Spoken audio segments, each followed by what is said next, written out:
Well, g'day everyone. Look, today I wanted to talk to you about this amazing camera that I've been using over the last month. I did ask originally if I could borrow the a7R IV to take away from Sony Australia, but unfortunately they couldn't give me one.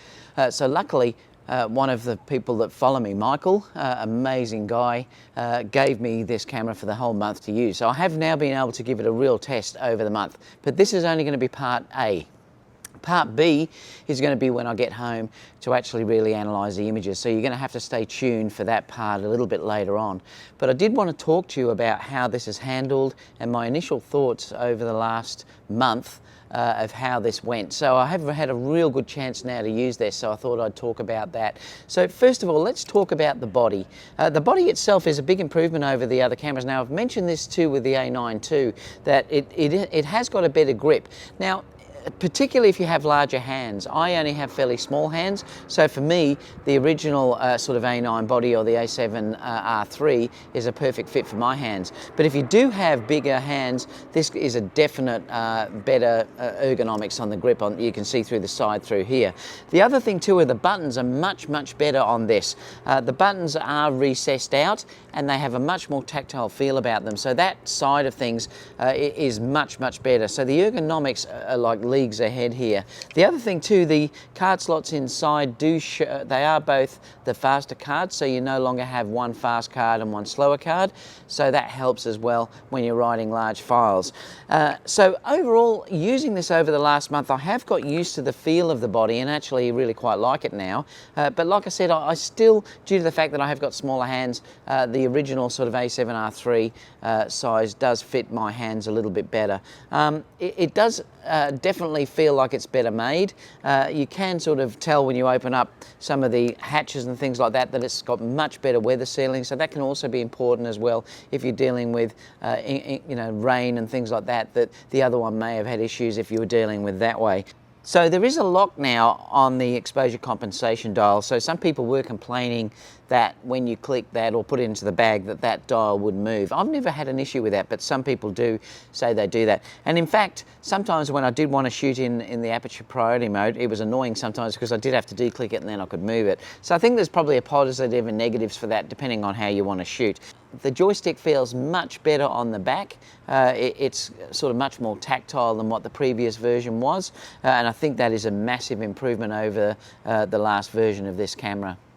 Now the camera also does have USB-C now, so that is also a big improvement as well, much better than the previous USB that was in the camera as well. The autofocus on this camera is superb. I mean, it's not as good as the A9 obviously, or the A9 II, but it is much better than what it had in previous cameras. So it really is good. And in fact, you've got the tracking, which is also amazing, and I can't wait to get that probably in the new upcoming cameras that Sony bring out, like the a7 IV or whatever that they bring out in the future. I think that now is going to be a standard that they'll release in all of their cameras. So that's one real plus as well. The focus on this is amazing and it really is good. The buffer could still be better.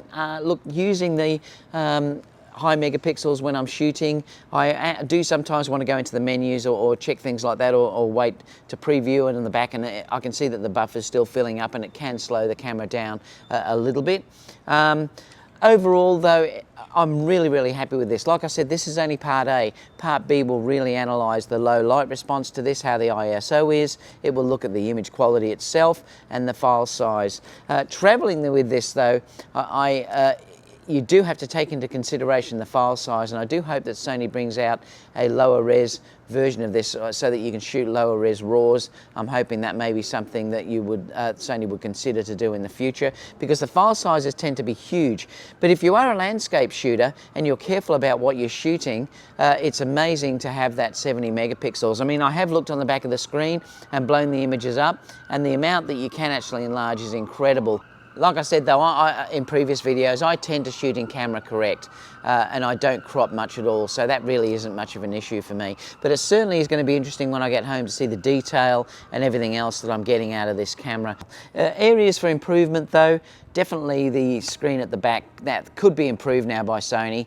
This is now starting to get to the point where it's older technology. There's no real touch screen on this, apart from touch to focus and things like that, but you can't get through the menus or anything else, so that is an issue with Sony that they do need to address. So the EVF is a massive improvement over the previous versions of these cameras. It is a 5.7 million dot EVF, and it's really good, very accurate, and you can really see if you're, say, doing manual focus and things like that. So that is a big improvement, but the LCD at the back could definitely do with improving. So stay tuned. If you have any questions about it at all, leave the comments down below. And I'm really looking forward to doing part 2, which is where you'll see some of the images that I've taken with this amazing camera.